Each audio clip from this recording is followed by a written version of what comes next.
Annyeong! Today we're making sokgorechim, a tender and sticky oxtail dish braised in savory sauce.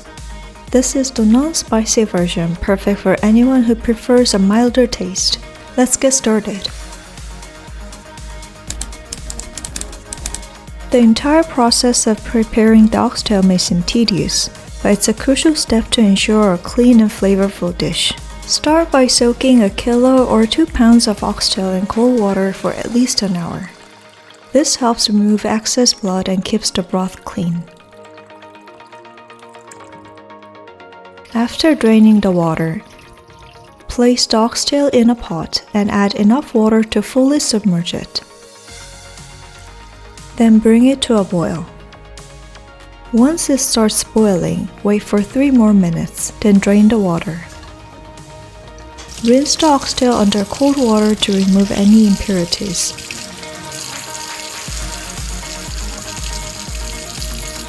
While rinsing, trim off any excess fat you see. It doesn't have to be perfect.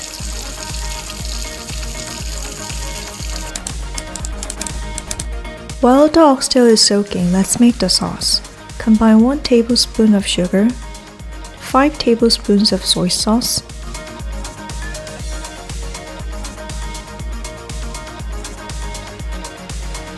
1 tablespoon of honey, 1 tablespoon of minced garlic, a bit of ginger powder, crushed pepper, and black pepper to taste.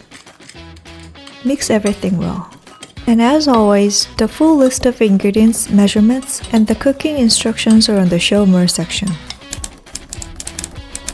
Let's prepare the vegetables next. We'll need daikon and green onions. The green onions are optional, but daikon is highly recommended. Cut enough daikons to cover the bottom of your pot, chopping it into bite-sized chunks. As for the green onions, chop them into large pieces.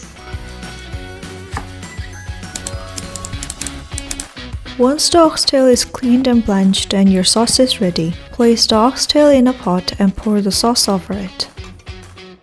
Add enough water to fully submerge everything. Cover with a lid and bring it to a boil. Once boiling, lower the heat to medium-low and simmer for 2 hours. It takes time to tenderize the oxtail. After 2 hours, the water will have reduced by more than half. Now place the chopped daikon at the bottom of the pot. Then layer the green onions on top of the oxtail. Simmer for another 30 minutes until most of the liquid is gone. You'll know it's ready when you can easily poke through the daikon and oxtail with a chopstick. If it needs more time, add a bit of water and continue simmering. And that's it! Tender, savory oxtail and soft daikon soaked in sauce that are ready to enjoy. Garnish with sesame seeds. The oxtail is so tender that you can easily lift the meat with a fork. And thanks to the collagen content, it has a rich gelatinous texture. Try it with rice. It's one of the best ways to enjoy oxtail. I hope this video inspires you to try more Korean recipes at home. Thanks for watching, and I'll see you in the next video.